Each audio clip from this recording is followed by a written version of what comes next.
for joining us. I'm Mitchell Ringos.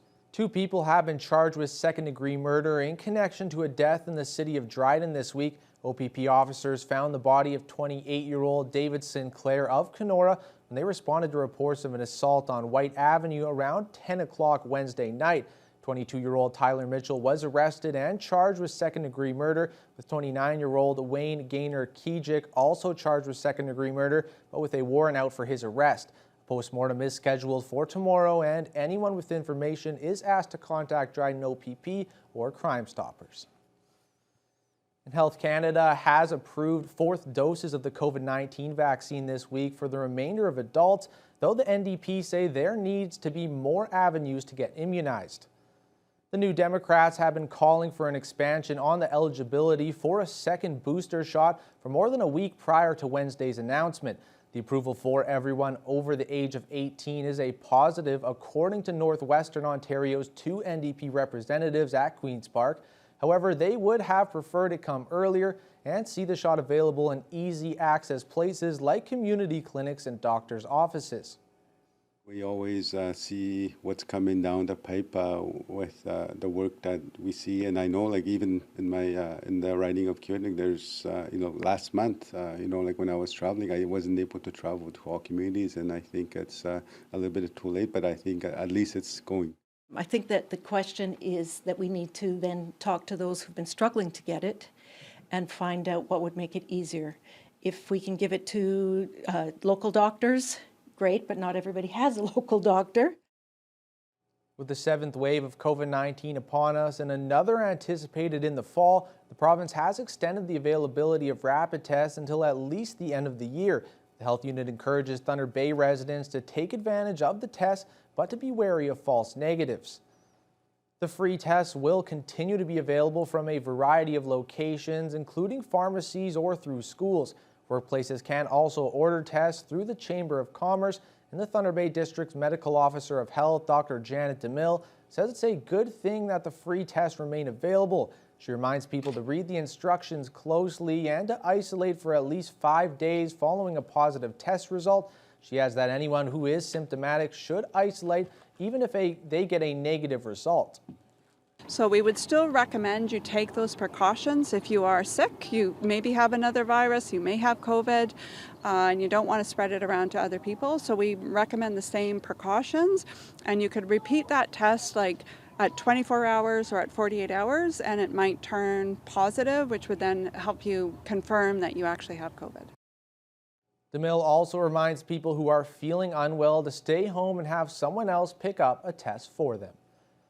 The potential of a temporary closure of the ER at the Dryden Regional Health Centre looms as officials scramble to staff the crucial department. It comes amid other near closures at other facilities in the region. Adam Riley has the details. It's on the goodwill of our local physicians and the good work that Health Force Ontario is that we've kept our ER open. Like other hospitals in the region, staffing has been a concern that could affect the ability to operate a functioning emergency department at the Dryden Regional Health Centre. CEO Doreen Armstrong-Ross says the hospital has a great relationship with its doctors and Health Force Ontario, which connects them with locum physicians to fill the gaps, noting some are doing full-time hours in the ER in addition to their own practices. It is very tight, and August is certainly looking similar.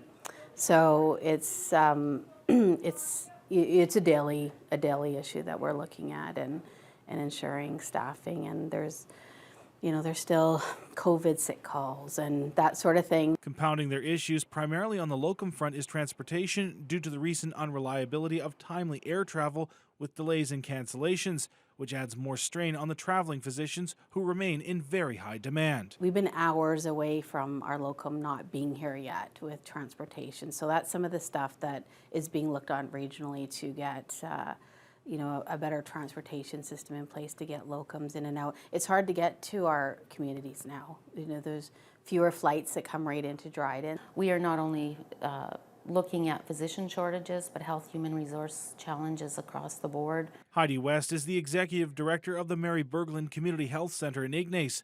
She says historically Ignace has always struggled with physician coverage, but recent developments have the facility at a never-before-seen staff shortage. Over the last year, we've lost 3 of our regular locum commitments and are now down to 1 regular locum and 1 nurse practitioner to cover the community of Ignace. West says the facility doesn't provide 24-hour-a-day service, and should Dryden's ER be closed, residents would be forced to travel more than 2 hours to either Kenora or Thunder Bay for treatment. Mary Berglund also provides many other services, including telehealth, laboratory, optometry, and physiotherapy, along with the occasional removal of a fishhook. But should they lose their last locum and be unable to recruit a new one or attract a doctor to live in the community, West says the facility would become a nursing station, similar to the ones in the far north. Adam Riley, TBT News. There's just 1 week left to check out a unique art exhibit in Thunder Bay. The Definitely Superior Art Gallery is showcasing the latest masterpieces from 16 local French-speaking artists, along with creations by students from area francophone schools. Jonathan Wilson has the story. The idea behind this exhibit is to allow and encourage francophone artists to be proud of their language and express it through their art. The project is organized by Le Club Culturel Francophonie de Thunder Bay. Sébastien Hardy is one of 16 professional artists displaying their latest creations, and he's also the exhibition coordinator. And the goal was really to put French language into the public space and to create some links, some bridge between people, and to show how the different French accents can go together. The centerpiece of the exhibit is a collective artwork called Ferme ta boîte, which translates to shut your mouth. Hardy says many francophones in Thunder Bay are discouraged from speaking their language, so they invited the artists to turn identical tissue boxes into artworks that reflect that theme. This collective art is just to show that the artists got different accent, different medium. It's a diversity, and yes, of each artist has to decorate the same box with their own creativity. This is the 6th edition of the art exposition titled La Francophonie in all its states, but this is the first time it's been held at the Definitely Superior Art Gallery. The gallery relocated into the former Cumberland Cinema 5 Theatre 2 years ago, and many visitors are now seeing it for the first time thanks to this exhibit. The 70 artworks are complemented by pieces from local francophone students who were mentored by the professional artists. The students used everything from pop cans to digital media to display their creativity and their pride in their language. The quality of the art is amazing. It's excellent and diverse. People from different backgrounds, whose origin or different countries, either recent immigrants or more back in time, they have different stories and ideas and artistic perspectives and talents to share. So this is the treasure of our community, the diversity. So we're happy to be a part of that through this exhibition. DevSep for me is the most artistic place in Thunder Bay, I think, and because they create a lot of bridge, a lot of links between people, between community, and for us it's a great honor to exhibit here. The Francophonie exhibit will run until this coming Saturday, July the 23rd. Jonathan Wilson, TBT News. Thunder Bay shoppers have a new big box retailer to check out. Yisk, the home furnishing store, opened its doors today near the Memorial Avenue Walmart. The store was full of customers who wanted to take the first look at the store's products. Customers can find a wide selection of affordable home furniture and decor, including outdoor living, bedding, and office supplies. Yisk has over 3,000 stores in 50 countries around the world, and the Thunder Bay branch is the 61st outlet in Canada. It's been a while since Thunder Bay got a new big box retailer. Both staff and customers are excited the retail store is finally open. We are so excited to be here. We worked so hard for the last 2 weeks to get everything up and going. It is just an exciting moment for all of us, and we are just looking forward to see what the future has in hold for Thunder Bay and Yisk together. It's definitely nice to have another place to go in, stop in, see what we need for the home. And I mean, it's just really exciting that we're able to, be out. And it's wonderful to see a lot of people here. Yisk will be open 7 days a week from 10 a.m. to 8 p.m. on weekdays, 10 to 7 on Saturdays, and 10 to 6 on Sundays. After 2 years of being unable to have in-person events, the Festival of India made its return to Marina Park, bringing singing, dancing, and much more to Thunder Bay. The parade kicked off the 5-hour festival with people singing, marching, and dancing along the waterfront, leading an 18-foot tall chariot.